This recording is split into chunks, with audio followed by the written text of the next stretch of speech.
Hello and welcome to my channel. Thank you for being here and for watching my video. You ever wonder what goes through a dog's mind when they experience freedom for the first time? Like, really think about it. Because what I'm about to tell you will change the way you see rescue stories forever.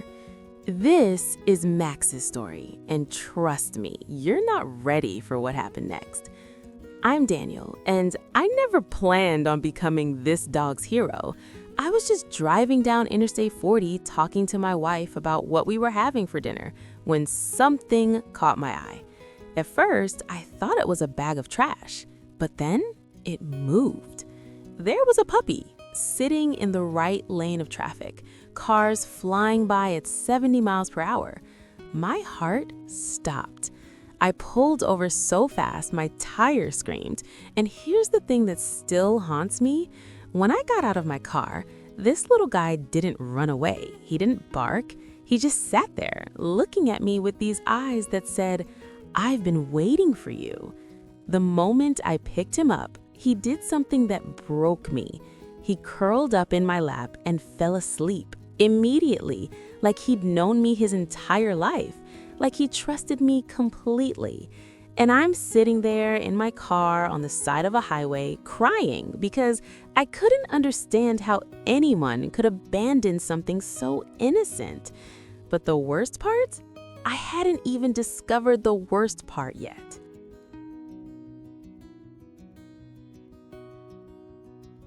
And if you haven't subscribed yet, I don't know what you're waiting for, because this channel is all about second chances, about hope, about the moments that remind us why we're human.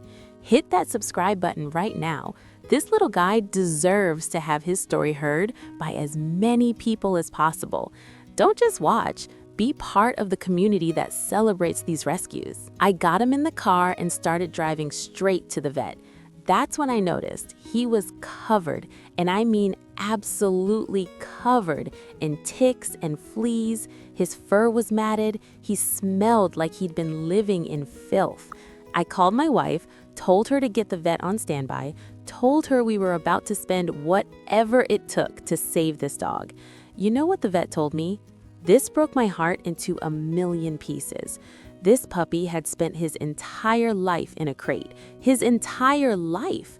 The vet could tell from his muscle development, from the way his feet were completely flat, from the way he flinched at certain movements. Somebody had kept this innocent creature locked in a box, probably breeding him, probably never letting him see sunlight or feel grass or know what it meant to run.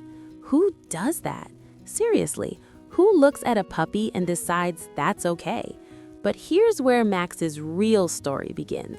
A week and a half later, you wouldn't even recognize this dog. He's running around my house like he owns the place. He's playing with my other 4 dogs. He's stealing toys. He's begging for treats. He's living the life he should have had from day one. But there were challenges. Oh man, were there challenges. The first time I tried to get him to walk on grass, he completely freaked out.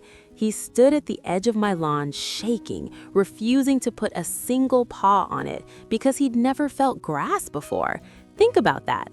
A dog who'd never felt grass. It took us days of patience, encouragement, treats, and love to get him comfortable enough to walk on it.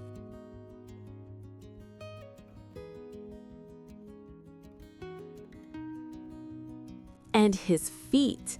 Because he'd been in a crate his entire life, his paws never developed properly. They're completely flat.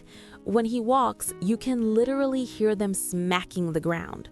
We had to do physical therapy with him every single day, getting him on uneven surfaces so his paws learn to grip and flex like they're supposed to. First time he slept in a bed? Last night. This dog had never experienced the simple comfort of sleeping somewhere soft. And you know what he did? He curled up right next to me, put his head on my chest, and we spooned. I'm a grown man admitting I spooned with a rescue puppy, and I don't care who knows it. My daughter is obsessed with him. She's in a constant competition with me for his affection, and honestly, she's winning. Every morning she comes downstairs and Max loses his mind, tail wagging so hard his whole body shakes.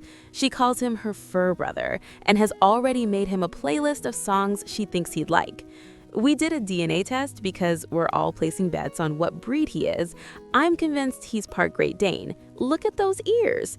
My wife thinks German Shepherd. My daughter insists he's 100% perfect, which technically isn't a breed, but I'll allow it.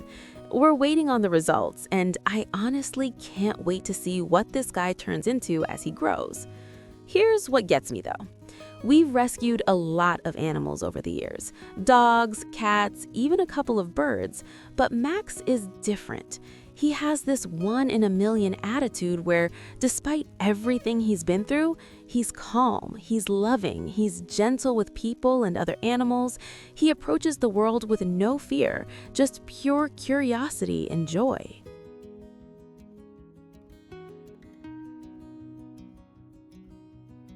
Yesterday, we took him to Home Depot for the first time. This dog walked through those automatic doors like he was exploring a new planet. Everything amazed him. The smell of lumber, the sound of shopping carts, the people who stopped to pet him. One lady started crying when I told her his story. She said, "That dog is proof that love can heal anything." And she's right. The way Max looks at me when I come home from work, like I'm the most important person in the universe, that's something special. That's a bond that formed the moment I picked him up off that highway. He knows I saved him, and in a way, he saved me too. Reminded me why I do this, why I'll always pull over, why I'll always help.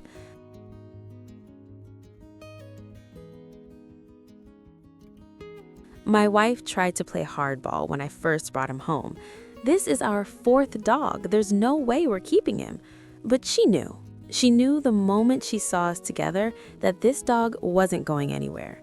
He's officially ours. Max is home. So here's what I want you to think about. How many Maxes are out there right now? How many dogs are sitting in crates waiting for someone to give them a chance? How many are on highways, in shelters, in situations where one person could change everything? What would you do if you saw a puppy on the side of the road? Would you stop? Would you keep driving? Would you call someone? Drop your answer in the comments because I genuinely want to know. Because here's the truth.